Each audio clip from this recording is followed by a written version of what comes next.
அஸ்ஸலாமு அலைக்கும் வரஹ்மத்துல்லாஹி வபரகாத்துஹு. ரமலான் பிறை 6 சஹர் பயானில் இன்றைக்கு நம்ம பார்க்கக்கூடிய தலைப்பு திக்ருகளின் சிறப்பு தான். அதாவது ஹதீஸ்களில் சிறப்பித்து கூறப்பட்ட திக்ருகள் என்ன, அதற்கு எத்தனை சிறப்பு இருக்குது அப்படிங்கிறது தான் நம்ம இன்றைக்கு பார்க்க போகிறோம். இதை எல்லோருமே நம்ம தெரிஞ்சு வச்சுக்கிறது ரொம்ப அவசியமாக இருக்குது. ஏன்னா நம்மள பலருமே திக்ரு செய்கிறத ரொம்ப சாதாரணமாக நினைக்கிறோம். மற்ற அமல்களை போல் நம்ம யாருமே இதை செய்யறதுக்கு முன் வர்றது கிடையாது. ஆனால் இதை செஞ்சால் எவ்வளவு நற்கூலி அப்படிங்கிறது தான் நம்ம இன்றைக்கு பார்க்க போகிறோம். இதை கேட்டாலே நீங்களும் சந்தேகப்படுறவங்களும் திக்ரு செய்ய ஆரம்பிச்சிருவீங்க. இப்போது அப்படிப்பட்ட அந்த சிறப்புகள் என்ன அப்படிங்கிறத நம்ம பார்க்கலாம். முதல் ஹதீஸ், நபி ஸல்லல்லாஹு அலைஹி வஸல்லம் அவர்கள் கூறினார்கள், திக்ருகளில் சிறந்தது லா இலாஹ இல்லல்லாஹ், துஆக்களில் சிறந்தது அல்ஹம்துலில்லாஹ். மற்றும் ஒரு ஹதீஸில் நபி அவங்க சொல்லியிருக்காங்க, மூசா அலைஹிஸ்ஸலாம் அவர்கள் அல்லாஹ் தஆலாவிடம், யா அல்லாஹ், நான் உன்னை திக்ரு செய்து உன்னை அழைக்கும்படியான ஒரு துஆவை நீ எனக்கு கற்றுத்தந்தருள்வாயாக என்று வேண்டிய போது, லா இலாஹ இல்லல்லாஹ் என்று கூறி வருவீராக என்று அல்லாஹ் பதிலளித்தான். யா அல்லாஹ், உன்னுடைய அடியார்கள் அனைவரும் இக்கலிமாவை தானே சொல்லிக் கொண்டிருக்கிறார்கள் என்று மூசா அலைஹிஸ்ஸலாம் அவர்கள் கூறியதும், லா இலாஹ இல்லல்லாஹ் என்று ஓதி வருவீராக என்று மீண்டும் அல்லாஹ் தஆலா கூறினான். மறுபடியும் மூசா அலைஹிஸ்ஸலாம் அவர்கள், யா அல்லாஹ், எனக்கு மட்டும் பிரத்யேகமாக ஒரு விஷயத்தை வழங்க வேண்டுமென நான் விரும்புகிறேன் என்று கேட்டார்கள். அப்பொழுது அல்லாஹ் தஆலா, மூசாவே, 7 வானங்களையும் 7 பூமிகளையும் தராசின் ஒரு தட்டிலும் இந்த லா இலாஹ இல்லல்லாஹ்வை மற்றொரு தட்டிலும் வைத்தால் லா இலாஹ இல்லல்லாஹ் உடைய தட்டுத்தான் கனத்தால் கீழே தாழ்ந்துவிடும் என்று அருளினான். அல்ஹம்துலில்லாஹ். எவ்வளவு சிறப்பு பாருங்க. லா இலாஹ இல்லல்லாஹ் எல்லாமே நம்ம ரொம்ப சாதாரணமாக நினைக்கிறோம். ஆனால் நபி மூசா அலைஹி வஸல்லம் அவங்க அல்லாஹ்வை நேரில் பார்த்த அந்த நபிக்கே இதை ஓதுங்க, இதை தவிர வேறு எந்த சிறப்பும் இல்லை அப்படின்னு அல்லாஹ் சொல்லியிருக்கான். மற்றொரு ஹதீஸில் அபூ ஹுரைரா ரலியல்லாஹு அன்ஹு அவங்க அறிவிக்கிறாங்க, ஒரு அடியான் லா இலாஹ இல்லல்லாஹ் என்று கூறினால் அவருக்காக வானங்களின் கதவுகள் திறக்கப்பட்டு அந்த கலிமா அர்ஷ் வரை போய் சேர்ந்து விடுகிறது. ஆனால் ஒரு நிபந்தனை, அவர் பெரும் பாவங்களை விட்டும் நீங்கி இருக்க வேண்டும் என ரசூலுல்லாஹி ஸல்லல்லாஹு அலைஹி வஸல்லம் அவர்கள் கூறினார்கள். மற்றொரு ஹதீஸில், கலிமாவை நீங்கள் சொல்ல முடியாத நேரம் வரும் முன் லா இலாஹ இல்லல்லாஹ்வை அதிகமாக ஓதிக்கொள்ளுங்கள் என்று திருநபி ஸல்லல்லாஹு அலைஹி வஸல்லம் அவர்கள் கூறினார்கள். மற்றொரு ஹதீஸில், லா இலாஹ இல்லல்லாஹ் உடையவர்களுக்கு அவர்களுடைய கபறுகளிலும் மஹ்ஷர் மைதானத்திலும் வெறுட்சி என்பது கிடையாது.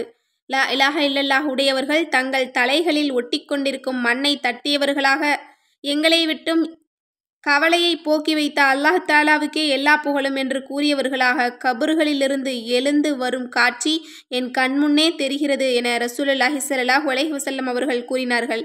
மற்றொரு ஹதீஸில், லா இலாஹ இல்லல்லாஹ் உடையவர்களுக்கு மரண நேரத்திலும் கபரில் வெறுட்சி என்பது கிடையாது என்று அறிவிக்கப்பட்டுள்ளது. மற்றொரு ஹதீஸில், ஒவ்வொரு அமலுக்கும் அது அல்லாஹ்விடம் போய் சேருவதற்கும் இடையே ஏதேனும் ஒரு திரை இருக்கிறது. ஆனால் லா இலாஹ இல்லல்லாஹ் கலிமாவும் ஒரு தந்தை தன் மக்களுக்காக கேட்கின்ற துஆவும் அல்லாஹ்விடம் போய் சேருவதற்கு எவ்விதமான திரையும் கிடையாது என ரசூலுல்லாஹி ஸல்லல்லாஹு அலைஹி வஸல்லம் அவர்கள் கூறினார்கள்.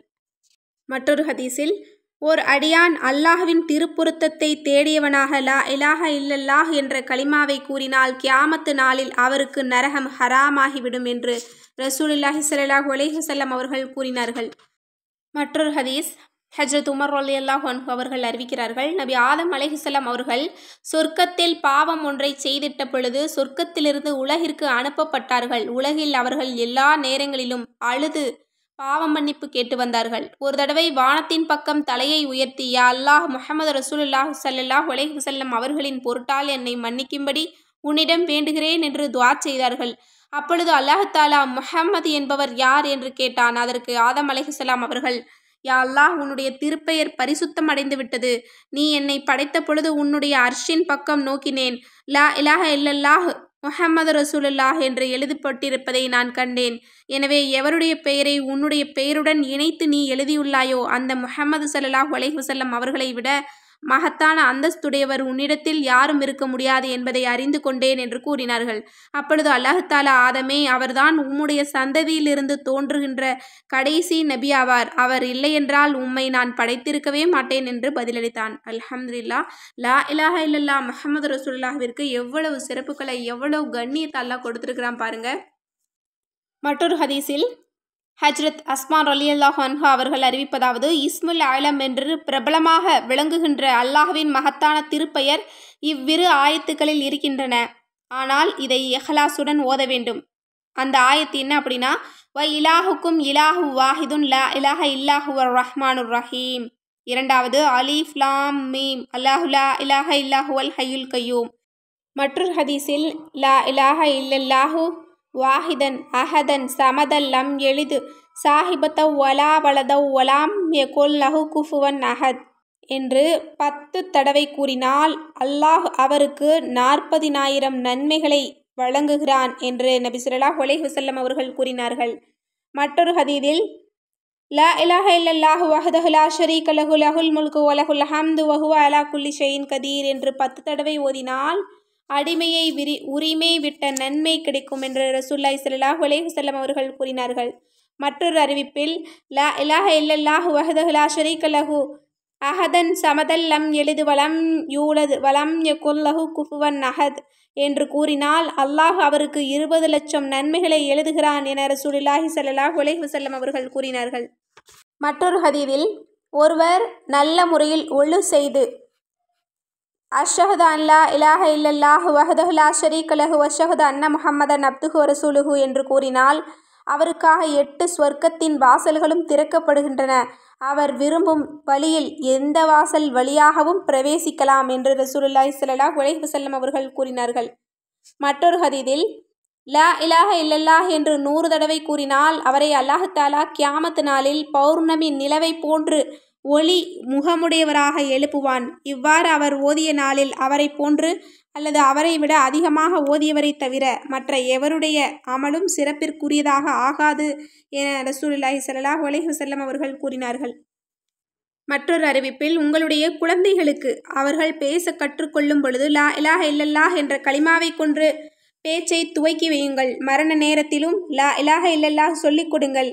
எவருடைய ஆரம்ப வார்த்தையும் லா இலாஹ இல்லல்லாஹ் முடிவுடைய வார்த்தையும் லா இலாஹ இல்லல்லாஹ் ஆகிவிடுகிறதோ அவர் 1000 ஆண்டுகள் உலகில் வாழ்ந்திருந்தாலும் இன்ஷா அல்லாஹ் எந்த பாவத்தை பற்றியும் அவர் விசாரணை செய்யப்பட மாட்டார் என ரசூலுல்லாஹி ஸல்லல்லாஹு அலைஹி வஸல்லம் அவர்கள் கூறினார்கள். அல்ஹம்துலில்லாஹ். எவ்வளோ ஒரு நற்கிருபை பாருங்க. மற்றொரு அறிவிப்பில் லா இலாஹ இல்லல்லாஹ் கலிமாவை எந்த அமலாலும் முந்த முடியாது, அது எந்த பாவத்தையும் விட்டு வைக்காது என்று கூறினார்கள்.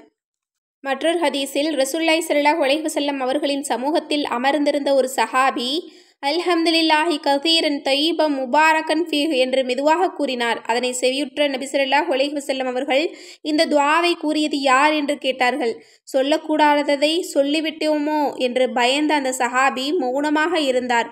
குற்றம் ஏதுமில்லை, தீய வார்த்தைகள் எதையும் நீங்கள் கூறவில்லை என்று சர்க்குண நபி ஸல்லல்லாஹு அலைஹி வஸல்லம் அவர்கள் கூறியதும் நான் தான் அந்த துஆவை கூறினேன் என அவர் சொன்னபோது 13 மலக்குகள் ஒவ்வொருவரும் தாமே அதனை எடுத்துச் செல்ல வேண்டும் என முயற்சித்து ஒருவருக்கொருவர் போட்டி போட்டு கொண்டிருந்ததை நான் கண்டேன் என நபி ஸல்லல்லாஹு அலைஹி வஸல்லம் அவர்கள் கூறினார்கள். மற்றொரு ஹதீஸில் அல்ஹம்துலில்லாஹில்லதி ஹுவ அஷ்பஅனா வ அன்அம அலைனா வ அஃலல. புகழனைத்தும் அல்லாஹ்வுக்கே உரியன. அவனே எங்களுக்கு வயிறு நிறைய உணவளித்தான், எங்களின் மீது அருள் புரிந்து சிறப்பாகவும் ஆக்கி வைத்தான் என்ற துஆவை ஓதுவது நன்றி செலுத்த போதுமானதாக இருக்கின்றது என்று கூறினார்கள். மற்றொரு அறிவிப்பில் சுபஹானல்லாஹி வல்ஹம்துலில்லாஹி வலா இலாஹ இல்லல்லாஹு வல்லாஹு அக்பர் என்ற ஒவ்வொரு வார்த்தைக்கும் சொர்க்கத்தில் ஒரு மரம் நடப்படுகிறது என்று கூறினார்கள். லா ஹவுல வலா குவத்த இல்லா பில்லாஹ் என்பது சொர்க்கத்தின் ஒரு பொக்கிஷமாக உள்ளது என்று நபி ஸல்லல்லாஹு அலைஹி வஸல்லம் அவர்கள் கூறினார்கள். மற்றொரு ஹதீஸில் ஒரு மனிதர் இரவின் சிரமத்தை சகிப்பதற்கு பயப்படுவாரானால், அதாவது இரவில் விழித்து இபாதத் செய்வதற்கு சிரமப்படுவாரானால் அல்லது கஞ்சத்தனத்தின் காரணத்தால் பொருளை செலவு செய்ய பயப்படுவாரானால் அல்லது கோழைத்தனத்தின் காரணத்தால் எதிரிகளிடம் போர் செய்ய பயப்படுவாரானால் அவர் சுபஹானல்லாஹி வ பிஹம்திஹி அதிகமாக ஓதிக்கொள்ளவும். இது அல்லாஹ்வின் பாதையில் மலையளவு தங்கத்தை செலவு செய்வதை விட அல்லாஹ் தாலாவுக்கு மிக விருப்பமானதாகும் என்று ரசூலை கரீம் ஸல்லல்லாஹு அலைஹி வஸல்லம் அவர்கள் கூறினார்கள். அல்லாஹ்விற்கு மிக பிடித்தமான 4 வார்த்தைகள் என்ன அப்படின்னா, சுபஹானல்லாஹ் வல்ஹம்துலில்லாஹ் வலா இலாஹ இல்லல்லாஹ் வல்லாஹு அக்பர். மற்றொரு ஹதீஸில் ஏழைகளான முஹாஜிரீன்கள் சிலர் ரசூலுல்லாஹி ஸல்லல்லாஹு அலைஹி வஸல்லம் அவர்களிடம் வந்து, யா ரசூலல்லாஹ், செல்வந்தர்கள் உயர்ந்த பதவிகளையும் நிரந்தரமான அருட்பாக்கியங்களையும் அடித்துச் சென்று விடுகின்றனர். அது எவ்வாறு என நாயகம் ஸல்லல்லாஹு அலைஹி வஸல்லம் அவர்கள் வினவிய போது, செல்வந்தர்கள் எங்களைப் போன்று தொழுகிறார்கள், எங்களைப் போன்றே நோன்பும் வைக்கிறார்கள், இன்னும் அவர்கள் செல்வம் உடையவர்களாக இருப்பதால் தர்மம் செய்கிறார்கள். நாங்கள் தர்மம் செய்ய முடிவதில்லை. அவர்கள் அடிமைகளை உரிமை விடுகிறார்கள், நாங்கள் உரிமை விட முடியவதில்லை என்று சஹாபாக்கள் கூறிய போது நாயகம் ஸல்லல்லாஹு அலைஹி வஸல்லம் அவர்கள், நான் ஒரு காரியத்தை உங்களுக்கு அறிவிக்கட்டுமா? நீங்கள் அதனை செய்து வந்தால் உங்களுக்கு முந்திவிட்டவர்களை நீங்கள் பிடித்து விடலாம், உங்களுக்கு பின்னால் உள்ளவர்களை விட நீங்கள் முந்திவிடலாம். நீங்கள் செய்வதை போன்று செய்பவரை தவிர மற்ற எவரும் உங்களை விட சிறந்தவராக ஆக முடியாது என்று கூறிய போது, அறிவித்து தாருங்கள் யா ரசூலல்லாஹ் என்று சஹாபாக்கள் கேட்டுக்கொண்டனர்.